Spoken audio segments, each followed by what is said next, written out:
ভগবান ব্রহ্মা এবং ভগবান শিবের সাথে ভগবান বিষ্ণু হিন্দু ধর্মের অন্যতম দেবতা।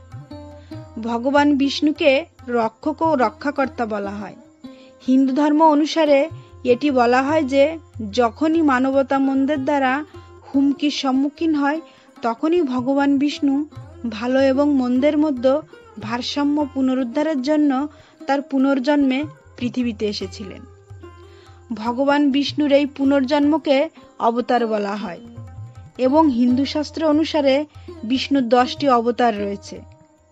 বন্ধুরা, ভগবান বিষ্ণুর এই 10টি অবতার সম্পর্কে আজ আমরা বিস্তারিত আলোচনা করব, কিন্তু তার আগে বন্ধুরা আমার চ্যানেলটিকে সাবস্ক্রাইব করতে ভুলবেন না।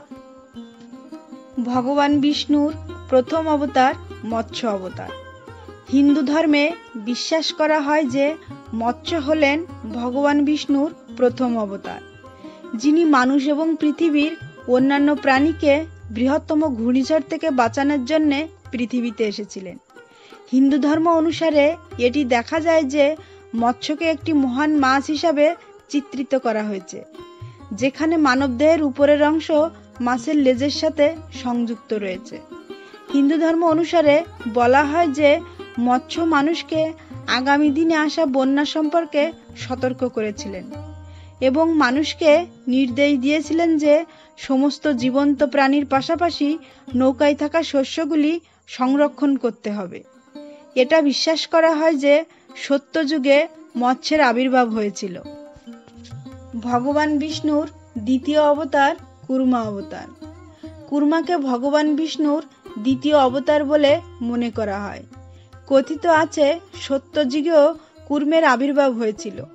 হিন্দু ধর্ম অনুসারে কথিত আছে যে যখন দেবতা ও অসুররা অমরত্বের অমৃত পাওয়ার জন্য সমুদ্রকে মন্থন করেছিল, তখন ভগবান বিষ্ণু পৃথিবীতে আবির্ভূত হয়ে একটি কচ্ছপের রূপ ধারণ করেছিলেন এবং পর্বতের ভার বহন করেছিলেন এবং তার মন্থনের লাঠিটিকে সমর্থন করেছিলেন।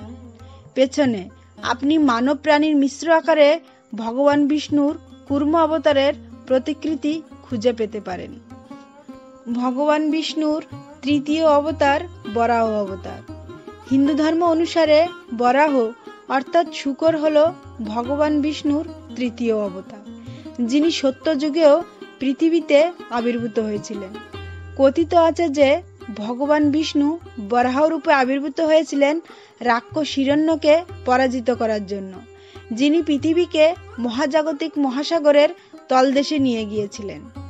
এরপরে হিরণ্যক এবং বরাহের মধ্যে একটি বিশাল যুদ্ধ সংঘটিত হয়, যা 1000 বছর ধরে চলে এবং অবশেষে বরাহ তার দাঁত দিয়ে পৃথিবীকে জল থেকে তুলেছিলেন।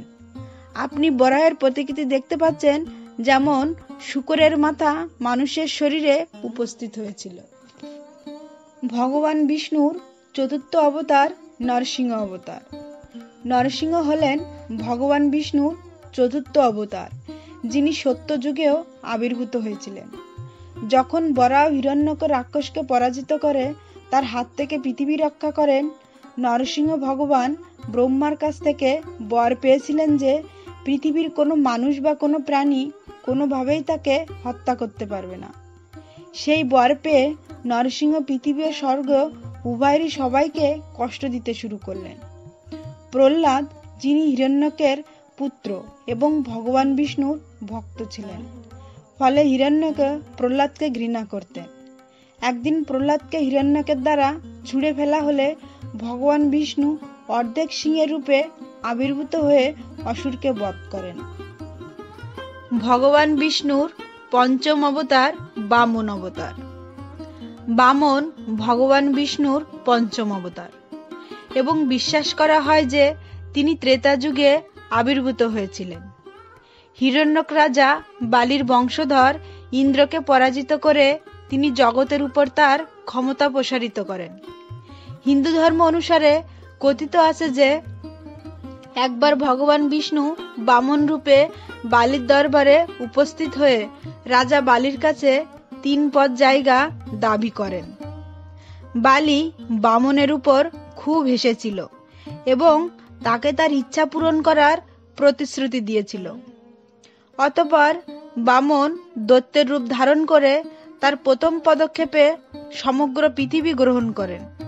দ্বিতীয় ধাপে মধ্যম জগৎ গ্রহণ করেন এবং বালিকে তার তৃতীয় ধাপে পাতালে পাঠান। ভগবান বিষ্ণুর ষষ্ঠ অবতার পরশুরাম অবতার।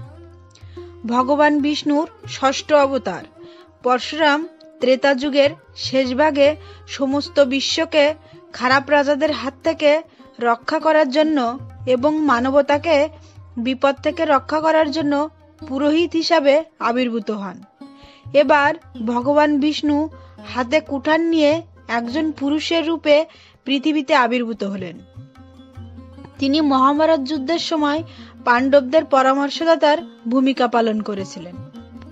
ভগবান বিষ্ণুর সপ্তম অবতার ভগবান রাম। ভগবান রাম হলেন ভগবান বিষ্ণুর সপ্তম অবতার, যিনি ত্রেতা যুগে আবির্ভূত হয়েছিলেন। ভগবান রাম হলেন বিষ্ণুর অবতার, যিনি সমস্ত রাজাকে শিখিয়েছিলেন যে নাগরিক এবং তাদের কল্যাণ পরিবারের চেয়ে উচ্চতর এবং সমস্ত মানুষের কাছে যে প্রত্যেক প্রবীণের আদেশ মানতে হবে। ভগবান রাম রাক্ষস রাজা রাবণকে পরাজিত হত্যা করেছিলেন এবং লঙ্কায় অশোক বাগানে রাবণের হাতে বন্দী তার স্ত্রী সীতাকে রক্ষা করেছিলেন। ভগবান বিষ্ণুর অষ্টম অবতার ভগবান কৃষ্ণ। ভগবান কৃষ্ণ হলেন ভগবান বিষ্ণুর অষ্টম অবতার, যিনি তার ভক্তদের রক্ষা করার জন্য পৃথিবীতে এসেছিলেন এবং রাক্ষস রাজনীতিবিদদের হাত থেকে বিশ্বকে রক্ষা করেছিলেন। হিন্দু ধর্মে কৃষ্ণ সবচেয়ে বেশি পূজিত দেবতা। ছোটবেলায় বাঁশি বাজাতেন। ভগবান কৃষ্ণকে বিভিন্ন রূপে চিত্রিত করা হয়েছে এবং তাকে ঘিরে রয়েছে অসংখ্য গল্প। ভগবান বিষ্ণুর নবম অবতার ভগবান বুদ্ধ। ভগবান বুদ্ধকে ভগবান বিষ্ণুর নবম অবতার বলে মনে করা হয়। তিনি একজন রাজপুত্র হিসাবে জন্মগ্রহণ করেছিলেন, তবে তিনি সম্পূর্ণ জ্ঞান অর্জনের জন্য রাজকীয় দায়িত্ব এবং তার পরিবারগুলি ছেড়ে দিয়েছিলেন। এটা বিশ্বাস করা হয় যে ভগবান বুদ্ধ দানবদের যজ্ঞ করার জন্য নিরুৎসাহিত করার জন্য বুদ্ধ রূপে অবতারণা করেছিলেন, যা আসলে তাদের শক্তি ও কর্তৃত্ব পুনরুদ্ধারের জন্য রাক্ষসদের শিক্ষক শুক্রাচার্য দ্বারা জোর দেওয়া হয়েছিল। ভগবান বিষ্ণুর দশম অবতার হবে কল্কি অবতার। এটা বিশ্বাস করা হয় যে কল্কি হবেন ভগবান বিষ্ণুর শেষ অবতার। কথিত আছে যে কলিযুগের শেষ পর্যন্ত কল্কি অবতার আবির্ভূত হবে। দুনিয়াকে পাপাচারী শাসকদের অত্যাচার থেকে সরিয়ে দেওয়ার জন্য তিনি পৃথিবীতে আসবেন। কথিত আছে যে ভগবান কল্কি একটি সাদা ঘোড়ায় চড়ে আবির্ভূত হবেন এবং তিনি তার শত্রুদের হত্যা করার জন্য একটি জ্বলন্ত তলোয়ার বহন করবেন। বন্ধুরা, এরকম আরো ভালো ভালো ভিডিও পেতে আমার চ্যানেলটিকে সাবস্ক্রাইব করে রাখবেন আর আপনার আপনজনের কাছে শেয়ার করবেন। ঈশ্বর আপনাদের মঙ্গল করুক।